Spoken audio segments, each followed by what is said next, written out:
Om Swastiastu. Terima kasih atas kesempatan yang telah diberikan kepada saya.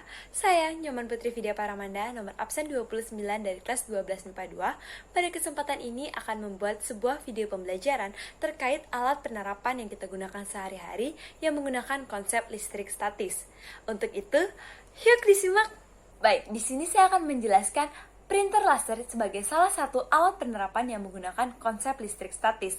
Di sini saya akan menjelaskan latar belakang ataupun penjelasan fenomenanya, di mana perkembangan teknologi informasi dan komunikasi yang berkembang begitu pesat saat ini telah menciptakan berbagai macam bentuk teknologi yang beraneka ragam jenisnya.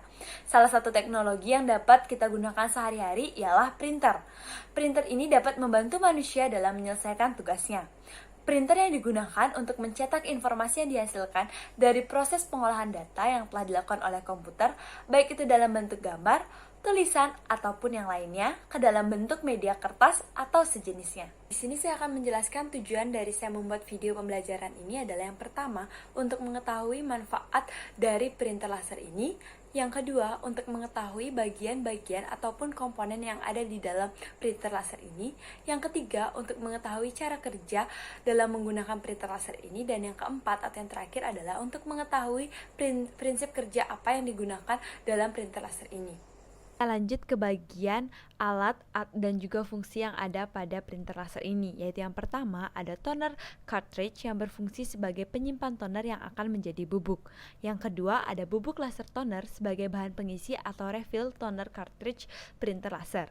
Yang ketiga ada OPC drum atau biasa disebut dengan photoreceptor drum yang berfungsi sebagai media pembentuk pola gambar elektrostatis yang sesuai dengan data pola gambar yang akan kita cetak pada komputer. Yang keempat ada wiper blade yang berfungsi untuk membersihkan permukaan OPC drum dari sisa toner. Yang kelima ada chip resetter yang berfungsi sebagai sensor yang mendeteksi kapasitas toner. Selanjutnya yang keenam ada doctor blade yang berfungsi untuk mengatur banyak sedikitnya bubuk toner yang akan disuplai ke magnetik. Yang ketujuh ada PCR atau primary charge roller yang berfungsi untuk menetralisir permukaan OPC drum yang masih memiliki muatan negatif karena efek penyinaran laser setelah proses printing. Dan yang kedelapan atau yang terakhir ialah magnetic roller sleeve yang berfungsi untuk mengambil bubuk toner yang memiliki muatan positif dari hopper. Jadi lanjut ke cara kerja alat dari printer laser ini, di mana cara kerja alat dari printer laser ini mungkin akan masuk ke bagian data dan juga analisis data kesesuaiannya dengan prinsip fisika yang ada, yaitu cara kerjanya yang pertama yaitu OPC drum memberikan arus listrik ke bagian toner cartridge, di mana OPC drums diberi muatan positif oleh PCR yang merupakan bagian yang ada di dalam toner cartridge. Selanjutnya yang kedua ada printer yang menyorotkan sinar laser melewati permukaan fotoreseptor, di mana cahaya sinar laser OPC drum membentuk titik dengan cara memastikan dan menghidupkan cahaya untuk tempat kosong per halaman. Sinar laser tidak bergerak dengan sendirinya, namun sinar laser itu dipantulkan melalui cermin yang bisa bergerak sendiri. Sinar laser ini berhenti pada titik OPC drum dan membentuk image elektrostatik.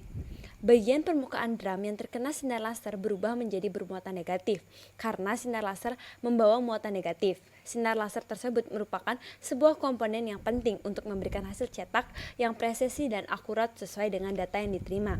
Selanjutnya yang ketiga yaitu toner mulai membentuk image, tulisan, dan sebagainya yang akan dicetak. Kemudian sinar laser yang sangat kecil melewati permukaan OPC drum untuk membentuk image, tulisan, ataupun gambar sesuai dengan data yang dikirim oleh komputer berupa satu garis horizontal pada satu waktu.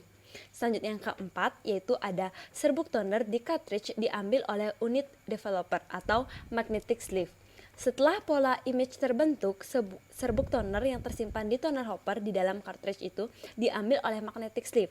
Toner yang bermuatan positif melekat pada area OPC drum yang telah membentuk image elektrostatik, yaitu bagian OPC drum yang terkena sinar laser muatan negatif.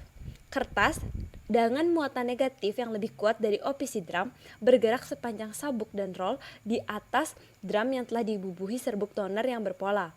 Kertas yang mendorong bubuk toner dari drum untuk berpindah melekat pada kertas sehingga pola image berserbuk toner berpindah pada kertas dan siap untuk di finishing pada fusher. Selanjutnya langkah yang kelima atau yang terakhir, cara kerja yang terakhir yaitu toner bergerak ke lembar kertas yang digunakan dan melakukan proses pencetakan.